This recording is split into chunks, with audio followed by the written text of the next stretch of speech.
chamei aqui porque você é um professor de geopolítica, e geopolítica é uma coisa que... O que é geopolítica? Pô, Geo é de Isso. geografia. Isso. Política é de política. Isso. Então a política, quando cruza com a geografia, o que Você seria? explicar a política pela geografia. Tá. Ou a política entendida dentro do contexto geográfico, que nada mais é se você pensar que é um tabuleiro. As coisas acontecem no vácuo. Tipo A gente não War. está no vácuo, a gente está aqui nesse ambiente, ele tem um tamanho, tem um espaço. Você comentou a nossa caverna, cheio de pó, cheio de não sei o quê. São características geográficas desse lugar. Exatamente. E nós estamos interagindo aqui nesse lugar. Então, a vida, Vilela, ela acontece dentro de espaços.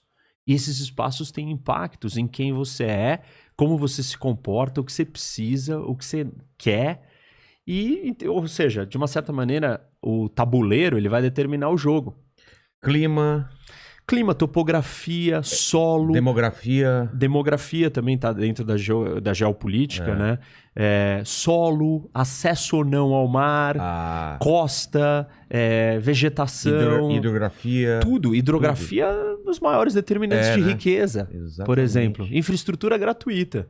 Em vez de você construir uma estrada, uma ferrovia, botar caminhão, asfaltar, limpar, você ganha um rio navegável de graça. Não. Deus, o universo, a vida, o seu país está ali abençoado, porque você tem aquele rio. E saída para o mar também, né? Saída para o mar também, tanto que os países sem saída para o mar, os landlocked countries, né, os países sem saída para o mar, são os países mais pobres. Exatamente. Tirando aqueles que têm vizinhos riquíssimos, como a Suíça. Ah, verdade. Que aí o vizinho é França, Alemanha, Itália. Aí ela está no centro, no coração de um continente super rico que é a Europa.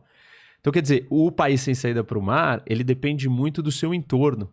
Mais ainda. Caramba, porque ele não acessa verdade. as rotas do mundo. Só por avião ele consegue sair sem depender Só por avião. dos E aí outros. todo mundo fala assim, mas, Reni, qual a diferença do avião? Pô, A diferença... Exato. Mas ninguém se toca que 95% de todo o comércio internacional é feito via mar. Navegação marítima. As rotas de navegação marítima são as artérias do mundo. Caramba. Ou seja, a economia depende disso, globalização depende disso. Esse é um elemento, mas você começa a pensar em tudo, até aquelas coisas populares que a gente está acostumado a ouvir, como a questão do clima. Então, por exemplo, você tá sol, um dia lindo, Rio de Janeiro. Você vai ficar em casa sentado lendo Nietzsche ou você vai pra praia? Entendeu? Culturas diferentes vão surgir. Os caras estão no meio do gelo, né? Isso, o cara tá lá, assim... A noite é longa pra caramba. O entretenimento, o estilo de vida, as prioridades mudam. O ambiente te muda. Você tem um dia maravilhoso, é só você olhar pro sul da Europa, para os países do Mediterrâneo, Itália, Grécia. Espanha, Grécia. Eles não são iguais os suecos, holandeses, alemães, não são. É outra cultura. E, assim, ilha também é uma coisa singular também, né? Ilha é um outro mundo. Japão, Austrália, Inglaterra. Todas. E todas desenvolvidas. Assim, claro, tem ilhas menores e mais pobres, porque tem outras condições geográficas que você tem que observar. As pessoas pegam uma dessas coisas e ficam falando, mas você não falou que aquilo era sei lá o quê? Não, a gente tem que combinar todas. Vamos combinar solo, clima, seu vizinho, sua posição. Seu vizinho é quem? É o Afeganistão ou seu vizinho é a Suíça? Vai fazer toda a diferença. Qual tipo de problema você vai ter? Ser vizinho da Somália ou ser vizinho do Uruguai? Ou ser vizinho da Venezuela? Entendeu? O lugar que você tá também vai afetar quem você vai ser.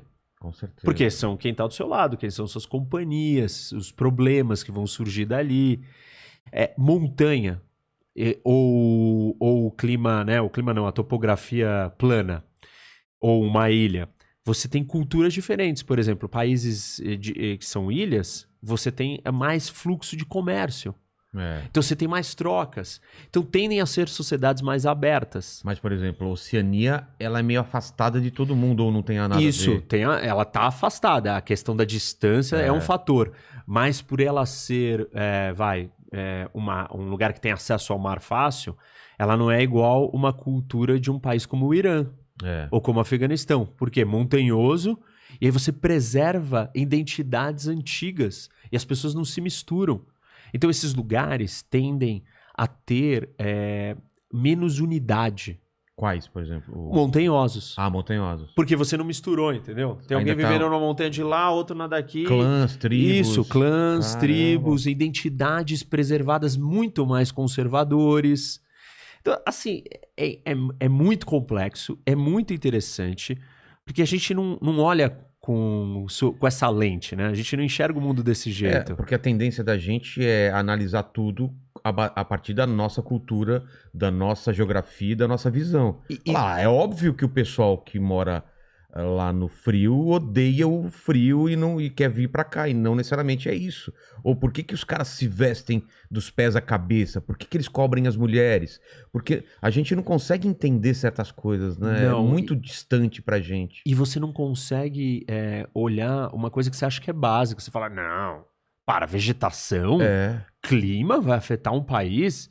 Opa! Também terremoto, essas coisas, né? Claro, todos os fenômenos naturais. Tornado, Então, por exemplo, olha a questão do desenvolvimento econômico. Não existe no mundo países desenvolvidos ainda que sejam tropicais. Não tem nenhum? Não, você tem 3 pequenas ilhas que são exceções. Aí todo mundo já fala, Austrália. Depois eu mostro aqui. A pontinha de cima da Austrália não é tropical, não, né? é que tá na parte tropical. O resto não. Você tem Taiwan. Taiwan. Seria entre os trópicos, né? Isso, essa faixa... o clima tropical. Por quê? É um lugar cheio de doenças. Você fala, a doença não é importante. Agora que nós estamos no meio da pandemia, todo mundo entendeu o impacto que uma doença tem no desenvolvimento, na riqueza, na catástrofe que pode acontecer. Pandemia é isso. Os climas tropicais. Febre amarela, malária, dengue, chikungunya, zika. São doenças muito sérias que não existem nos seus equivalentes nos países de zona temperada. Clima temperado. E olha que louco a palavra. Temperado. Equilibrado. Exatamente. O tropical, ele já é um clima de extremos. Você tem, né, você tem muita chuva. O momento da chuva e o do seco, né? O quente é isso. Você não tem as 4 estações definidas. Exatamente, né? Então, assim, para onde a gente olha... Tem o lance do deserto também, que a gente não... Outro mundo. E cria outras realidades, outras necessidades, outro tipo de cultura, outro tipo de locomoção. Mas quando você se debruça no estudo, você estuda regiões, países, porque aí você tem... Porque às vezes o país ele tá contido numa região muito mais larga do que ele, né? Sim. Mais ampla do que ele. Você tem que olhar para a região. Por exemplo, a África, só a África, quantas regiões diferentes, muito diferentes entre si tem? Mas você tem 2 grandes. A do Saara, que é em cima, que é do norte da África, né? E o resto que é a África subsaariana. Isso. E essa parte da África, que é a parte tropical e que mais pobre. Né? Mas não que a do norte seja muito rica e muito fácil também. Mas são 2 mundos diferentes. E tem coisas que são obstáculos ou barreiras geográficas intransponíveis. Por exemplo, na América do Sul, nós temos a Cordilheira dos Andes de um lado, que é a cadeia de montanhas mais longa e a mais alta cadeia depois do Himalaia. E você tem a floresta amazônica. Então, a América do Sul é um continente impossível de você transpor e acessar os 2 lados. Caramba. Diferente da América do Norte, onde um país, os Estados Unidos, tem acesso para 2 costas. Exatamente. Num território plano, de fácil acesso, com uma vegetação fácil. Aliás, com uma riqueza de solo absurda. E com um rio navegável colocado exatamente em cima da área da terra arável maior contígua do mundo, que é o rio Mississippi. Exatamente. E aí você fala assim, não, mas a gente não tem rios. Temos o Amazonas, mas tá onde?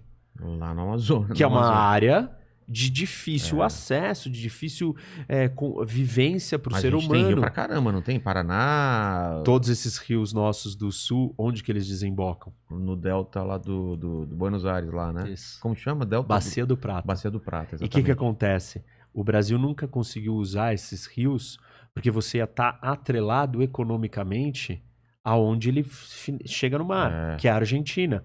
Então, esses estados do sul acabariam criando uma dependência de identidade via economia, e eles poderiam estar muito mais politicamente alinhados com a Argentina do que com o Brasil. É só pensar nas histórias das guerras do Brasil. Foram pelo quê?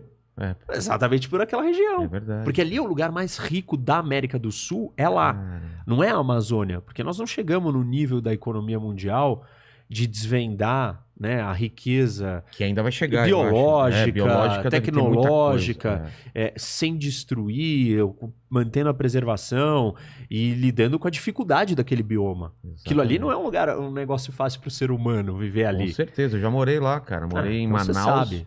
É bem complicado lá. Tudo? Por exemplo, Manaus. Calor. Como é que você chega em Manaus? Só de avião ou de rio e, cara, é complicado, né? A Transamazônica, eu não sei como tá hoje em dia. Percebe? Esses obstáculos, eles são muito básicos, muito fundamentais. E as pessoas não dão importância para isso. Elas falam, não, é a cultura. Aí elas não pensam que a cultura foi influenciada pelo ambiente que você tá. Por exemplo, aqui, né, tem um monte de cor, um monte de coisa. Isso faz a gente ter um certo comportamento. Se a gente estivesse dentro de uma sauna, eu não teria como eu estar com essa roupa. Se estivesse na praia... Essa é outra conversa, outro papo. A conversa ia ser diferente. Se fosse um escritório, eu estaria com outra roupa, se um escritório de advogado. Todos os lugares, eles mudam quem você é. Eles vão mudar a nossa relação, o jeito que a gente se comporta. Então, até mesmo a questão cultural, ela é determinada pela questão geográfica, em última instância. Com certeza, cara, com certeza. E as pessoas não dão valor a isso. E como indivíduo também, eu acho que isso nem é tanto seu estúdio, mas como indivíduo a gente também é influenciado pela região, pelo tempo que a gente nasce também, né? Óbvio, o momento da história que você tá. Se eu nascesse em 1940 era outra coisa, o Brasil e agora. E o que mais? E a convivência, né? E o tempo, por exemplo, o tempo, que é um ponto interessante, porque junto com o tempo vem a tecnologia. E a tecnologia, ela tem o poder de alterar a geografia. As pessoas fazem um erro de achar que na verdade, a tecnologia, ela elimina a geografia, ou ela conquista a geografia. E ainda não conquistou, mas ela altera. Conquistar o que seria? Conquistar seria assim, tipo, a geografia é irrelevante. Entendi. Não é irrelevante. Não é. E, um exemplo, navegação à vela. Propulsão. Você mudou a distância, as rotas que você podia fazer. Quando você estava na navegação à vela, você só podia pegar a rota que tinha o vento. Aí depois que você tem a propulsão a vapor, né, o motor, aí você faz qualquer rota. Aí o motor fica mais potente. Você usa outro tipo de combustível. Aí você usa outro tipo de combustível, é um recurso natural. Qual país e qual região do mundo tem aquele recurso natural que é estratégico para o mundo? Então, as coisas vão mudando com o tempo e a geografia vai mudando.